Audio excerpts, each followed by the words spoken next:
গভীরভাবে চিন্তা করলে নিজেকে খুব বোকা বলে মনে হয়। কেননা এই ৬০-৭০ বছরের হায়াতের জীবনে একটু ভালো থাকার জন্য কতই না কষ্ট করি।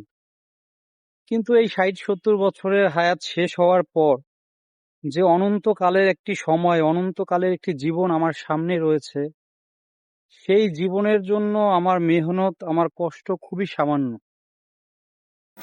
আমরা দুনিয়ার ছোট ছোট বিষয় নিয়ে অনেক হতাশা হয়ে পড়ি, কিন্তু আমাদের পরকালে যে কবর, মিজান, পুলসিরাত, জাহান্নামের মতো ভয়াবহ সময় আসতেছে, সেই ভয়াবহ অবস্থা সম্পর্কে আমরা সম্পূর্ণই উদাসীন। প্রকৃতপক্ষে আমরা প্রতিটা মানুষই খুব একা। আমাদের হায়াতের ৬০-৭০ বছরের চলার পথে আমরা একে অন্যের কিছুদিনের সাথী মাত্র।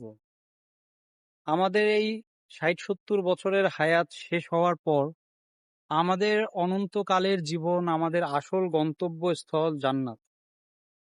তো আমাদের মূল লক্ষ্য হচ্ছে সেই জান্নাতে যাওয়া।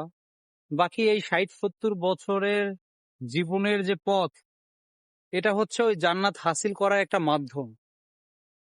এই ৬০-৭০ বছরকে ব্যবহার করে ওই অনন্তকালের জান্নাতকে হাসিল করতে হবে। যত সময় যাচ্ছে সকলের কাছে মনে হচ্ছে যেন আমার বয়স বাড়ছে, কিন্তু আমার মনে হচ্ছে যতই সময় যাচ্ছে আমার হায়াত কমছে।